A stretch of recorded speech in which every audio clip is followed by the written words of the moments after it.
हिंडोली तहसील के बसोली रोड पर स्थित अनुसूचित जनजाति की खाता कृषि भूमि के स्थानांतरण को लेकर एक गंभीर विवाद उत्पन्न हो गया है। राजस्व अभिभाषक भंवर लाल गुर्जर ने स्पष्ट किया है कि इस भूमि का स्वर्ण समाज के नाम अवैध तरीके से स्थानांतरण किया गया है, जो न्याय और कानूनी प्रक्रियाओं का उल्लंघन है। यह मामला जनता की निगाहों में महत्वपूर्ण बनता जा रहा है, क्योंकि इसमें अनुसूचित जनजाति के अधिकारों तथा भूमि सुरक्षा से संबंधित कई गंभीर प्रश्न उठते हैं। भूमि कानून का अनुपालन और अनुसूचित जनजातियों के अधिकारों की सुरक्षा हर समाज के लिए आवश्यक है। ऐसा नहीं होने पर अनुसूचित जनजातियों के अधिकारों का उल्लंघन होता है।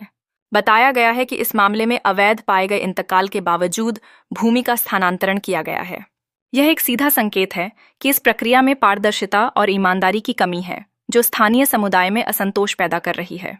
कोटा AA में राजकीय अभिभाषक मोहनलाल गुर्जर ने बताया कि अब यह निश्चित किया गया है कि यह कृषि भूमि वापस से मूल स्वामी के नाम स्थानांतरण किया जाएगा।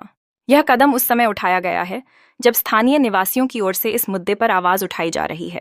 अनुसूचित जनजाति के लोग भूमि को अपने अधिकारों का प्रतीक मानते हैं और उनके बीच में असंतोष बढ़ने से सामाजिक ताने बाने में उथल पुथल हो सकती है। इस विवाद को सुलझाने के लिए जरूरी है कि नियमों का पालन किया जाए और ईमानदारी से दिशा निर्देशों के अंतर्गत कार्य किया जाए। राजस्व विभाग की जिम्मेदारी है कि वे ऐसे मामलों में संज्ञान लेते हुए उचित कार्रवाई करें, ताकि भूमि के सही उपयोग और स्वामित्व को सुनिश्चित किया जा सके।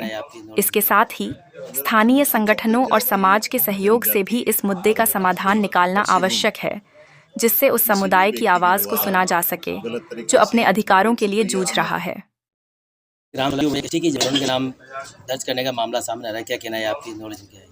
अगर अनुसूचित जाति जनजाति वर्ग की कोई कृषि भूमि किसी भी व्यक्ति के द्वारा गलत तरीके से विक्रय पत्र या अन्य दस्तावेज के माध्यम से हस्तांतरित की गई है, तो राजस्थान काश्तकारी अधिनियम 1956 की धारा 2 का उल्लंघन है और जमीन के संबंध में राज्य सरकार को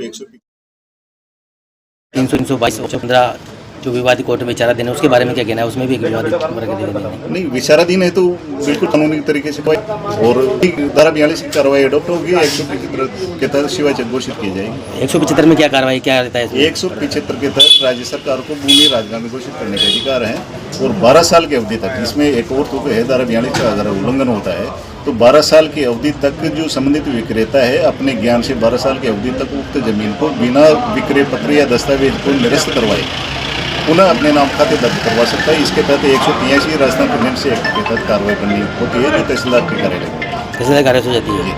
अच्छा, अभी जैसे मान लो अभी कोर्ट विचाराधीन है और मान लो पार्टी जो वो भी काबिज है, जिसके नाम खाता गलत तरीके से दर्ज हो चुका है और उसको बेचान करती है, तो इसमें क्या कार्रवाई? नहीं, वो तो उसका कब्जा अवैध है, वो अतिक्रमी के हिस्से से काबिज है और उसको ट्रांसफर करनी पड़ेगा। अगर वो रजिस्ट्री कराने जाता है तो क्या उसमें रजिस्ट्री हो जाएगी? उसकी प्रयास कर रहा है। अगर इस बात को संबंधित सब रजिस्ट्रार के संबंध में के समक्ष संज्ञान में लाया जाता है तो रजिस्ट्री नहीं होता, रजिस्ट्री नहीं हो पाएगी। ठीक है, आपका नाम? भंवर लाल गुर्जर।